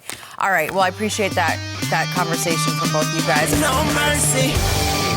So while most people have started to write off Jason Garrett as the Cowboys head coach, a 16-year vet, Jason Witten, is standing behind his coach. This week, Witten said about his coach, quote, teams never quit on him. This team fights hard and plays hard. You've got to win games. That goes for all of us. But all of the guys in this locker room would run through a wall for him. I think that's never even come in question. So, Shannon, do you like Witten saying this? Hold on. Jason Witten flip-flopping on me, Skip. Because I could have swore 2 weeks ago he co-signed what Jerry said about being frustrated with the coaching staff and yada, yada, yada. And Jason said, we haven't played to our expectations of what we should be. That all determine what you should be. That's completely fair. I just think it's raw emotion of it all. He's been around a lot of great football, and he knows what it looks like. So then he was co-signing with Jerry. Today, we're going to run through a brick wall for Jason Garrett. Jason Garrett said, don't run through that brick wall. Take your ass in the end zone with the football in your hand. Run through that for me. Because that's what would have saved my job, Jason Witten. Talking to you, because you dropped a couple third downs. We saw that up in New England. But you ain't mentioned that. Jared should have mentioned that in there because put all the blame on Jason Garrett, Skip Bayless. They need to stop this, run through a brick. Jason Garrett's in this situation because you haven't run through brick walls for Jason Garrett. Expectations of what we should be. What should you be, Jason Witten? Tell me. What should you be? Since you've been that Jason Garrett, how many NFC championship games you been to? How many Super Bowls, Jason? This is the most talent I've been around. And what has it gotten you, Jason? I need to hear. You're going back and forth. Whatever that seems to fit the narrative that you need to be at that time, that's where he is. Jerry says this, every right. We're going to run through a brick wall for Jason. You know good and well, that man don't get y'all riled up like that. He ain't giving that kind of pep talk, Skip. It takes a special kind of guy that can put a guy in a frame of mind, trust me, that he'll go over the top for you. Now, I played for a guy on special teams named Richard Smith. He's the linebacker coach here at the Chargers. He can get you to go over the top. You know how I know, Skip? Because Anthony Lynn, who's the head coach there, we were in Barcelona playing the Raiders in Barcelona playing overseas international game. And he came in and he showed the tape the night before. He says, I want guys hitting the beach like at Normandy. I want guys going over the top. Anthony Lynn, the first kickoff, guess what he did, Skip? Went over the top and broke his leg. Now he got to ride 13 hours back home with a broken leg on a plane. So I know guys that can get guys in that frame of mind and get them to do that. Jason Garrett ain't it. Jason, come on, bro. Pick a side and stay there. If you want to be in the fast lane, get in the left lane, go. If you want to be in the slow lane, stay in the right lane. Hey, don't put your blink on and just move on down the highway. But stop this flip-flopping. Speaking of flip-flops, I believe Jason Witten in flip-flops could outrun you right now. In flip-flops. You don't believe that. In flip-flops. You don't believe I do believe You that. don't believe that in cowboy grays and a T-shirt, Jason Witten couldn't beat me running. Not on his best day. You sure about that? 100. Okay. So what else did you expect Jason Witten to say now that they're on the verge of maybe getting back into the NFC East race, thanks to the Beagles faceplant at Miami? Whatever. It put them back on the map, and as the spokesman for the team, is he going to take a shot at Jason Garrett? He did with Jerry. Yeah, but that was different. It looked like that was the end. Looked like the season was over at that point. And then those lowly Beagles, they said, whatever. Found a way. Yeah, here we go. So I do agree with this one line from him. I will say this for Jason Garrett. Teams do not quit on Jason Garrett. They might go 8-8 for Jason Garrett, but that's not quitting. Do they ever start? Good question. Very good question. Because what Jason Witten just said about Jason Garrett is classic damning with faint praise, because that's faint. Teams never quit on him. They don't play really hard for him either. Exactly. He says they do fight hard, but baloney, they don't. Right. Because here's the point about Jason Garrett. Nobody in that locker room hates him. He hasn't turned anybody off. He hasn't alienated. He hasn't offended anybody in the locker room that I'm aware of, because that's not his style. Right. He's Coach Clapp. So he's everybody's supporter. He's going to clap hands. He might hit you on the butt. You think he never yelled at anybody for missing a block or missing a tackle, dropping a pass? You think Jason Garrett has ever cursed anybody? He has to. He does curse more than you think, and I got that from that All or Nothing documentary. But that behind the scenes in the coaching meeting. But it was just, it was like coach talk cursing, but it wasn't used at somebody, right? Yeah. It wasn't used in chewing out a player. Right. I don't know the answer to your question, but I'm going to bet no. Okay. Not his style. So I saw a quote yesterday from Glover Quinn, used to play for the Lions, and he was talking about the current Lions, and he made the point that I don't know if they like or love Matt Patricia enough to fight for his job. Right. They don't like or love, he said, his style, because Matt Patricia will alienate. Right. There are all the early stories the first year about you'd pass him in the hall, players would pass him in the hall, and he just looks the other way. He won't even say hi. Right. Well, he chip off the old block, Belichick. So the point is there any love in the locker room for Matt Patricia? No. Is there some hate or dislike? Probably. Yeah. Okay. So you don't build up any reservoir of goodwill among your players. Right. So they're not going to fight for you. Right. But on the other hand, will this team really fight for Jason? No, they just don't hate him. That's the best thing I can say about Jason is they don't hate him. But Skip, normally if you don't have to love a person, but if you just you're more apt to do so. If I like somebody, I'm more apt to do something for them. That's true. If I don't like you, you ain't getting nothing out of me. That is true. So I would think, I got it. You know what? Man, Jason's a good guy, man. Let me go out and, I mean, you could do your job, what you're getting paid for, and then all that's a moot point. But the problem with Jason Garrett is he's not bad and he's not good. Yeah. Like he's just kind of vanilla. He's just vanilla in the middle. Vanilla. And guess what? Cowboys, what's their record, Jenny? Kind of vanilla. 6-6. What were his first three records as head coach of the Dallas Cowboys? 8-8, 8-8, 8-8. Yeah. There's a theme After two going 8-8, 8-8s, I said, I've seen enough. Out. He's not a head coach. Maybe he can coordinate. Maybe he can call plays. Not a commanding officer. Not a leader. We're going to see, Skip. Yeah. They get an opportunity. We're going to see what did I tell you all last year? They won in spite of. If something, again, they have external motivation, Doug Peterson. Right. Dougie prediction, he vowed we're going to go down there and kick their butts, right? Mm-hmm. And my team responded that night against Philadelphia, but that was the only external motivation of the whole year, and they're 6-6. Right. Okay, so he can't motivate anybody in that locker room unless somebody from outside, there has to be an external force. Right. Or something has to happen where the defense makes one crazy great play and they pick six you, or they scoop and score, and all of a sudden, for reasons you can't explain, it just ignites. Right. Nobody disagrees that they're talented. Nobody has any issue with their talent. Well, maybe tonight's the night, but I doubt it. Will they just ignite? Maybe the players need to look at themselves. You good as you say you are, you can get that thing done. Because Coach Belichick has gotten. Man, can you imagine if Coach Belichick had that defense with those big names up there, Skip Bayless? Well, they're missing three of them tonight. Well, they wasn't doing much when they were in there. So what are you missing? Okay. Just names. Well, I'm missing a little motivation, and Again, Well, Jared, hold on. unfortunately, there's no urgency tonight whatsoever. All them pep talks Jared been giving, they ain't motivating enough? They're not pep talks. Oh, what are they? They're critiques after the game. Oh, so that should be, he should be. Post-game. I thought you said he was lighting the fire. Yeah. Well, he's been trying. It must be in his fireplace. Because the team ain't moved. It hadn't moved the needle on them. Well, I'm just hoping that somehow Jason Garrett stays out of the way tonight. So now you're going to put that on Jason again, huh? Maybe When Dak, you going to he's the leader. get some of them other coaches, little Chris Richard? What about his defense? Can he motivate those guys? I thought Rod Marinelli, I thought that's kind of what he was as a motivator, I right? thought so too, huh? A fire lighter. Oh, I guess when you got guys like Sapp and Brooks and Simeon Rice, it don't take very much to motivate them, and John Lynch and Rondé Barber. That I guess works. you don't really need no motivation, huh? So, because I saw him in Detroit for 3 years. Who he motivated up there? Oh, you see? I don't know. Dak said we shouldn't need more motivation. No, I'm with you, Considering Dak. our record, That's my guy. Dak, we're my on guy the now. road. Let's make a statement. Let's get Skip to work in the morning. Can Dak be my guy You're now? saying you might not want to be here. I don't want to be here if they lose.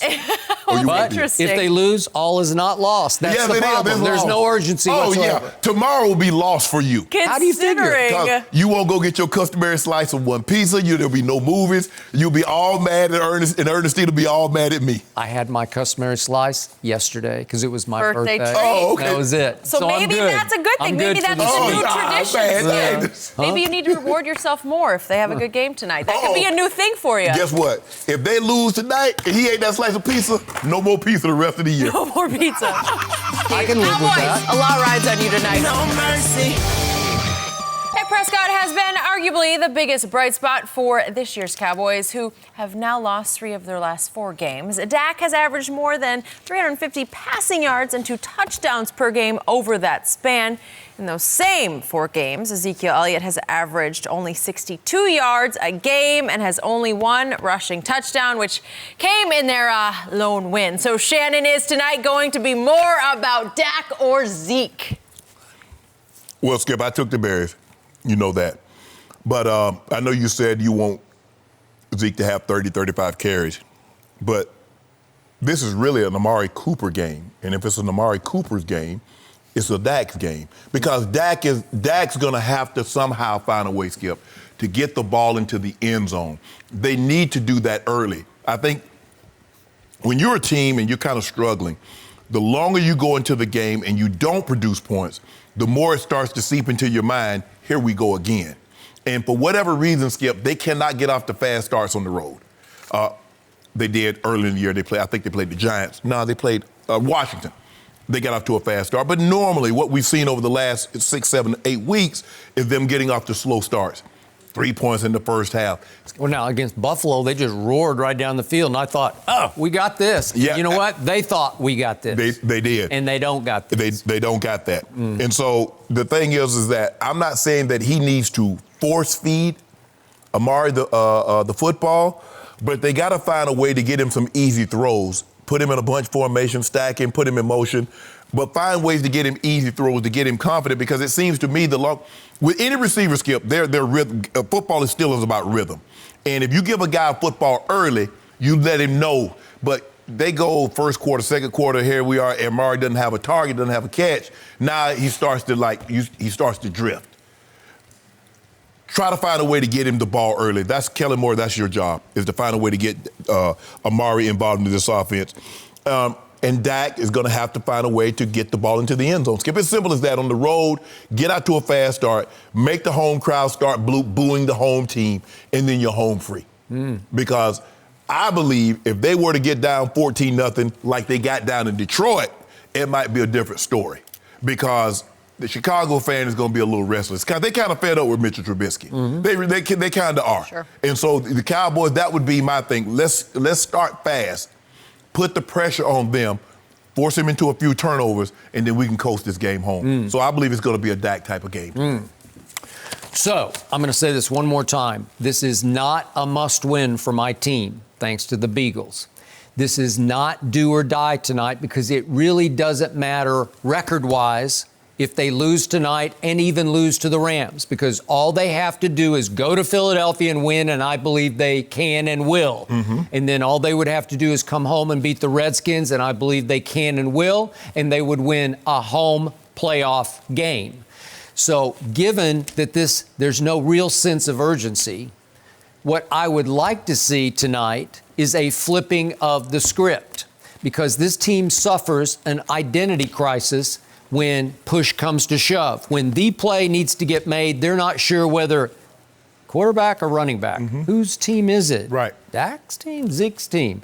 I think it's Dak's team, but I can't defend him anymore because they're 6-6. Right. So tonight, I would like to see them go all in with Ezekiel Elliott, the $50 million guaranteed man. I would like to see him force-fed tonight because, to your Amari point, remember, Amari has 47 catches at home in 6 games and 17 on the road in 6 games. That's scary bad. Right. That's saying, wait a second, he's not the same guy on the road. For whatever reason, is it weather? Is it injury? I don't know what it is. He seems to get injured more on the road and take himself out of the games more on the road. Right. So in this case, I want to see what happens because, look, there are 2 things I can count on when I'm watching NFL football games.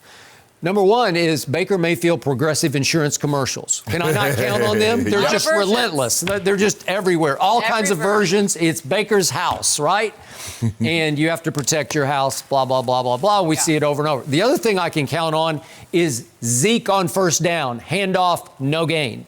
It's just like clockwork. It's Zeke for 1, Zeke for 2. In yards per rush on first down, he ranks 20th in the league. This is the guy who's led the league in rushing in yards per game over the last 3 years. He's 20th in the league on yards per rush on first down. It's so predictable. It's so stomach-turning for me that I can't watch it anymore, and I finally give in to you because all I hear, they got to run the football. Eric Dickerson, great running back, maybe the greatest ever. That's what I think. They got to run the football, right? That's all I ever hear. They got to reestablish the run. But in order to run the football, you have to show a commitment to it. You can't say, okay, we're going to run the football, and the first time you get... seriously, I would love to see what would happen if they committed to running the football on first, second, and third down. No, Skip, you can't. Well, at least first and second, where let's see if you can establish. Let's see if he starts as the workhorse back to get hotter and hotter on a night in Chicago that is going to be kind of balmy for December in Chicago. Well, how about just... It's going to be 42 degrees with light wind. Yeah. Okay. That'll work. But how about... No precipitation. How about instead of just putting Zeke in the eye, how about run some zone reads? I love that. I love it too, because I keep telling you, my quarterback can just gash defense because he weighs 240 pounds. And I'm not saying he's Lamar Jackson because he's not, but he can run it and he can slide it. And he's very nifty with the football, and they have really hurt teams when he has run the ball. He hasn't run it all year. So what if they just commit to a ground attack, ground and pound, and see if they can built win? like that. Okay, well, again, 6-6. What are they built like? I don't know. 6-6. I can't defend the passing attack. They built like a team that's going to be for the playoffs. We're going to have somebody in studio with us. That's what it's built. That's what they built like. Really? Yep. So we'll have Dak in studio during the playoffs. That would be really nice if Dak could come on here and talk football with us, wouldn't it? Yeah. Or maybe Jason Garrett could come on with us. No. Reveal the secrets? No. He could listen to you and clap. No. Way to go, Shannon. You're wrong again. You've been very disrespectful to Red. I have nothing but the utmost respect for Red. I know Red pretty well, and I like Red because he's a very likable guy. You tried to get the man fired for like 8 years. Okay, and I've lost. I failed. And the only silver lining to missing the playoffs would be Red would be fired. Yeah, Red definitely would be gone. I'm kind of having a hard time still rooting for my team because if they make the playoffs, he just might be back. Yeah, at this point, that's probably the case. Okay, so the point is, do I trust my defense against Mitchell Trubisky? I don't. Got 3 defensive starters out. Now, Antoine Woods got stopped and arrested for marijuana possession and concealing evidence. And I don't know how that's going to turn out, but he was already out for tonight anyway. Yeah, so he was already out. No Jeff Heath, no Leighton Vander Esch. Maybe he's in pain. Maybe he's trying to numb the pain. Well, you're probably right about that, but who knows? So my point is, watch Mitchell Trubisky have a pretty big night. Now, you know the Bears can take the ball away. I mean, they got Fuller and Eddie Jackson. Yeah. They do a great job. But I would like my chances with Amari on Prince Amukamara. I think he didn't practice all the way. I don't know if he's going to play, but I think he's been out. Well, you definitely don't want to be not practicing and then have to go up against Amari, who's a technically sound route runner. That ain't what you want. But they got Eddie Jackson. They got guys who can Eddie take Jackson it away. wrong. Yeah, he can make plays. Yep. Yeah, Fuller is very good. My defense has gone 4 straight games, 295 snaps without forcing a single turnover. Got no playmaker. Yep, no playmakers on defense. Just how will Skip watch the game tonight? That's my biggest question. What will he wear? There's so many things going into it. No mercy. Troy Aikman will be there, and he believes that the Cowboys' 6-6 record isn't a true reflection of the team's talent. In a radio interview yesterday, Aikman said while the team has underperformed, it's not all on the players. Take a listen to what else the Hall of Fame QB had to say. I always believe everything starts at the top, and that's not to say that everything's the fault at the top, but that's where it begins. And you know, we've got a head coach who we know for 10 years has been saying that we're focused on Tuesday, today. That's all we're worried about is having the best practice today that we can possibly have. And that's been his messaging throughout, and the owner's talking about getting on a run and winning the Super Bowl. And they've lost 3 of their last 4. So I think there's a lot of factors that have played into this. Coaching obviously hasn't been great at times in certain situations. Players haven't played great, but the front office hasn't been great in allowing the head coach to do his job either. So, Shannon, do you agree that the front office isn't allowing Jason Garrett to do his job? I absolutely agree. And we've talked about it, Skip, that Jerry Jones have robbed Jason Garrett of his voice. You hear Troy, and Troy is basically saying, Jerry, you need to stop meddling. But he can't say it, he says the front office. Well, Jerry's the GM. Who makes up the GM? Who wears the GM hat, Skip?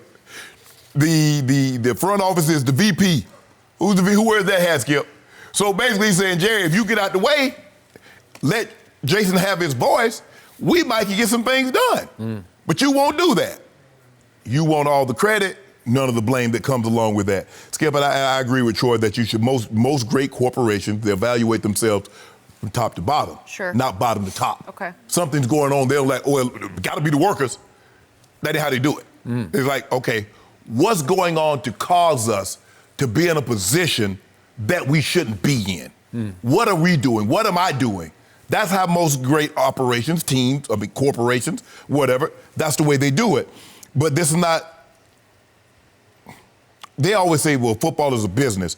But Jerry runs this like no other. Most people don't have, like, the family making all the decisions. You have, okay, it might be a family-owned business, but for the most part, most family-owned business, they have a CEO that's not a family member, and, you know, they have a chain of command. Well, you know, we have board of directors, Skip. We sit around, okay, this is what we do. Jerry could have like 10 board of directors, and they could all say, Jerry, we think you should do this. But Jerry says, no, I want to do that. Guess what's going to get done, Skip? What Jerry wants. And therein lies the problem. There's really no voice of that. I mean, I guess there have been times that Stephen Jones says, no, we need to take Zach Martin, not Johnny Manziel. He listened. There have been a couple of times, Skip, that he's listened. But for the most part, Jerry wants to do things his way. Jerry wants the credit. That's what it comes down to. Well, Mr. Kraft is perfectly fine just accepting the Lombardis, being on that stage at the first weekend in February and getting the trophy and like, okay, I got another one to add. Jerry wants the credit for doing that. I wrote the checks. I signed the players. You see me, I'm front and center. Well, you front and center right now on the 6-6 ball club. But Troy Aikman is absolutely right.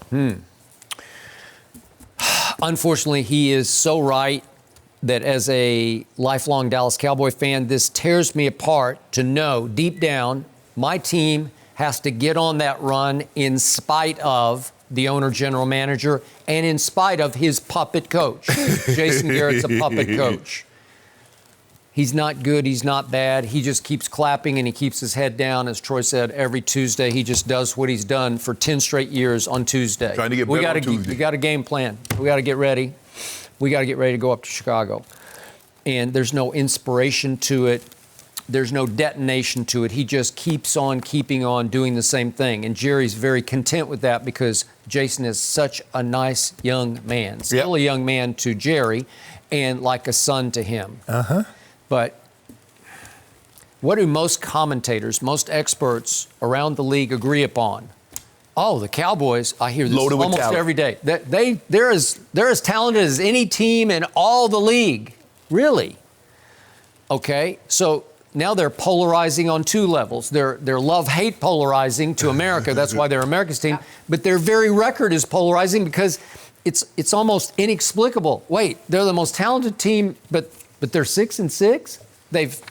They've rolled up the most yards of any team, any offense in football. But wait a second, they're 8th in points scored. Right. What happened? And you got a quarterback that was for the large chunk of the season, right smack dab in the middle of the MVP conversation. You have offensive linemen that go to Pro Bowls and get all-pro selections every single year. Your running back is top. He's the highest paid. You got a solid receiver in Amari Cooper. You got defense stars, and you pay them big dollars.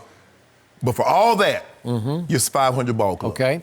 So do I give Jerry Jones a large share of the credit for building as talented a roster as anybody has? Yes. Yes, I do. Right. I give him a lot of credit for Right. it because he signs off on all those draft picks. Right. A lot of it's on the fly. Johnny Manziel or Zach Martin, and Right. again, you're right. He listened to Steven on that one. I don't know. He listened to everybody in the draft room. No, we got to go this way. Okay? And it paid off, though it's not paying off at the moment because Zach Martin, like everybody else, has underachieved. But again, what he assembled, it's awesome, man. It's right there. It's why a lot of people pick them to go deep in the playoffs. I picked them to get to the Super Bowl. And I go all the way back to the teams that Jerry helped assemble in the 1990s. Trust me, I wrote 3 books in which I gave him large share of the credit for assembling the roster that Jimmy coached and then Barry Switzer coached Right. to 3 Super Bowls that probably should have been 4. But I think the thing that really helped him, Skip, he had Jimmy Johnson, who had gone into these men that they could possibly be Cowboy players. Yep. He had sat on the couch in their mom's or grandmom's home. So he knew a lot of these players. He knew the Emmitt Smiths. He knew the Russell Marylands. He knew these guys that he would let. Michael Irvin. So he knew what they were as young men. He knew. He's like, that's the guy I want. He didn't want Skip, he didn't want 250-pound linebackers. He want guys that were probably safeties. And I'll move you to linebacker because I need you to run. I want guys that can move. And that's what he went out and got. So the thing was, but that wasn't enough for Skip, that wasn't enough for Jerry because Jimmy was getting too much of the credit. It was Jimmy that's getting too much of them credit. How about them Skip, that was Jimmy. How about them Cowboys? And by the way, vice versa, Jimmy did not like how much credit Jerry was getting, so it was not built to last. No. So it won 2 Super Bowls, and then it did produce a 3rd one with Barry Switzer. Skip, let that sink in for a second, Skip. You win back-to-back Super Bowls, and at that time there had not been a whole lot of teams that have done that. I think the Packers had done it, the Steelers had did it on separate occasions, and I think the 49ers. And then all of a sudden, you get it for the Cowboys, and these guys are in their prime. You talk about 25, 26. Oh, it was a dynasty. Yes! Yeah. Okay. And he said, nah, how dare you not give me no shine and you be disrespectful and not toast me. Get up out of here. Yep, he did. I'm sure glad he did, because they could have won about 4 or 5 of them things. And Jerry's still going strong because he is unfireable. Still going. Yep. Whether or not they win, we'll have to see. No mercy. Baker Mayfield bruised his throwing hand in the Browns' loss to the Steelers on Sunday. When asked if he would play this week against the Bengals, Baker said he would because, quote, Mama didn't raise a wuss. Shannon, do you like that Baker said this? Hell, I'm wondering, did Mama raise a good NFL quarterback? How about that one? You used to love him. Yeah, but Shake and bake. Yeah, Joined us. well, I need to see something, Skip. Oh, do you? All this brash talking and all this, and where's all that brash talking, Skip? All I see is these numbers.